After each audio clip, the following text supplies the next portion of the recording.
Halo Sobat Daring, perkenalkan kami dari kelompok 3 dengan beranggotakan Farina Nabila, Fahli Rashid, Anindya Nisrina akan membahas mengenai studi kasus proyek konstruksi gedung ruang tunggu kantor induk atau yang disebut TJBTB. Nah, pertama-tama kita akan membahas definisi proyek konstruksi itu. Proyek konstruksi adalah suatu rangkaian kegiatan yang berkaitan dengan upaya pembangunan suatu bangunan mencakup pekerjaan pokok dalam bidang teknik sipil dan arsitektur. Selain itu juga melibatkan disiplin lain seperti teknik industri, mesin, elektronik, dan geoteknik. Nah, proyek konstruksi yang akan dibahas adalah konstruksi gedung ruang tunggu kantor induk TJBTB, merupakan proyek dari PT Bangun Kreasi Arta dan merupakan fasilitas publik yang berfungsi untuk ruang tunggu yang nyaman dan aman. Di bagian kanan ini merupakan logo dari PT Bangun Kreasi Arta. Uraian kasus.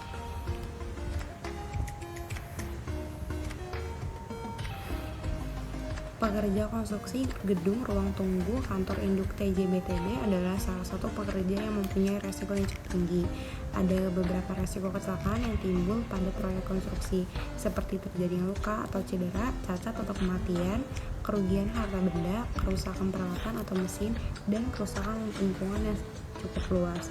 Pada proyek konstruksi gedung ruang tunggu kantor induk ini memiliki identifikasi bahaya menjadi 3. Selanjutnya adalah penyebab terjadinya kecelakaan. Pekerjaan proyek konstruksi gedung ruang tunggu kantor induk TJBTB yang dikerjakan oleh PT Bangun Kreasi Arta mempunyai beberapa identifikasi bahaya pada masing-masing pekerjaannya, yaitu pekerjaan pasang bata ringan, pekerjaan dinding lapis plester dan aci, pekerjaan dinding partisi gipsum, dan pekerjaan tangga.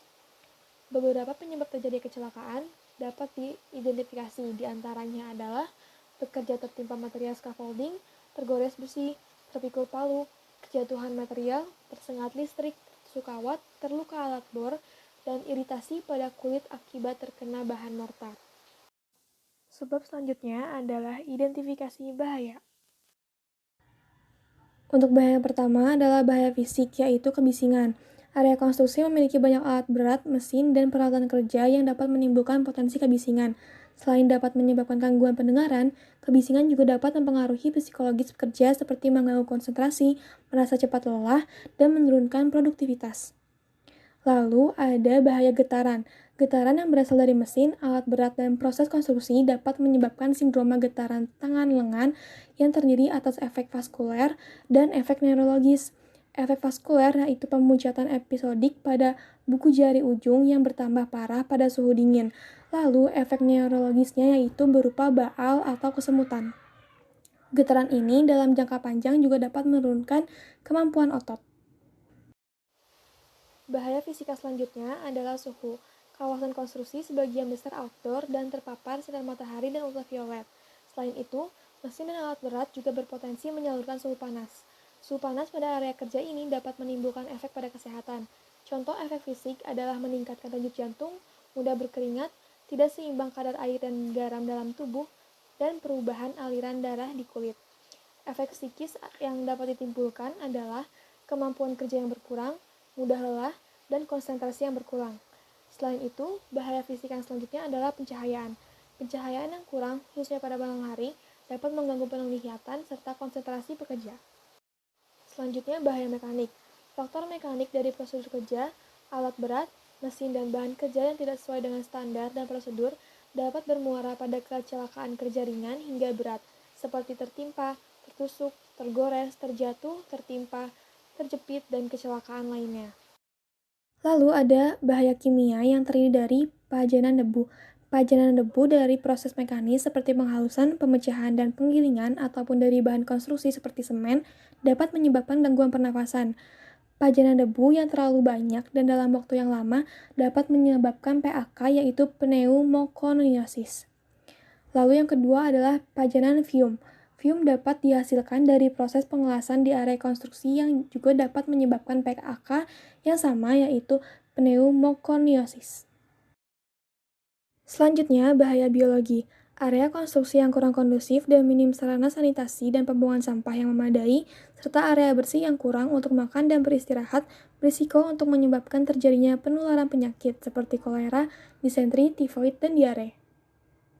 Lalu, bahaya psikososial, kebisingan, suhu yang ekstrim, area kerja yang tidak kondusif, serta tekanan kerja dapat berdampak pada psikis pekerja. Selain kelelahan fisik, pekerja juga dapat mengalami penurunan konsentrasi dan juga produktivitas. Dan yang terakhir, bahaya ergonomik. Pekerjaan berat, gerakan repetitif dan dinamis, serta posisi kerja yang tidak ergonomis oleh pekerja memiliki resiko kesehatan seperti musculoskeletal disorders dan gangguan otot serta sendi. Selanjutnya akan dilanjutkan oleh rekan saya. Terima kasih. Iya, selanjutnya itu bagian kelima, konsep pencegahan penyakit.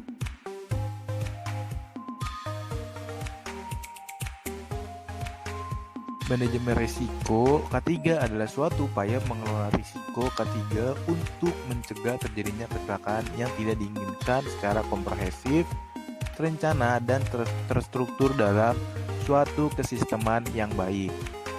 Manajemen risiko ketiga berkaitan dengan bahaya dan risiko yang ada di tempat kerja yang dapat menimbulkan kerugian bagi perusahaan tersebut. Tujuan dari manajemen risiko adalah meminimalisasi kerugian dan meningkatkan kesempatan ataupun peluang. Jika dilihat terjadinya kerugian dengan teori eksiden, model dari ILCI, maka manajemen risiko dapat memotong mata rantai kejadian kerugian tersebut, sehingga efek dominonya tidak akan terjadi. Pada dasarnya, manajemen risiko bersifat pencegahan terhadap terjadinya kerugian maupun eksiden. Mengelola risiko harus dilakukan secara komprehensif melalui pendekatan manajemen risiko sebagaimana terlihat dalam Risk Management Standard atau AS/NZS 4360 yang meliputi penentuan konteks kegiatan yang akan dikelola risikonya, identifikasi risiko, analisis risiko, evaluasi risiko, pengendalian risiko, pemantauan dan tinjau ulang, dan koordinasi dan komunikasi. Jadi bisa menggunakan konsep manajemen risiko ketiga untuk mengelola risiko ketiga dan mencegah terjadinya kecelakaan yang tidak diinginkan secara komprehensif, terencana dan terstruktur dalam suatu kesisteman yang baik. Juga meminimalisasi kerugian dan meningkatkan kesempatan ataupun peluang. Ya, ini bagian terakhir nih teman-teman, yaitu rekomendasi dari kelompok kami, yaitu kelompok 3. Terus rekomendasinya dari kelompok kami ini ada pengendalian ini dalam bentuk tindakan atau action yang bisa dilakukan untuk segera mengantisipasi sumber hazard. Setelah pengendalian risiko dilakukan berdasarkan kategori risiko, maka kelompok memberikan rekomendasi dapat diberikan untuk perbaikan sumber bahaya yang memiliki kategori risiko rendah, tinggi, ekstrim. Jadi perusahaan dapat memperbaiki sumber bahaya yang memiliki risiko ekstrim dan tinggi menjadi risiko yang lebih rendah dari sebelumnya.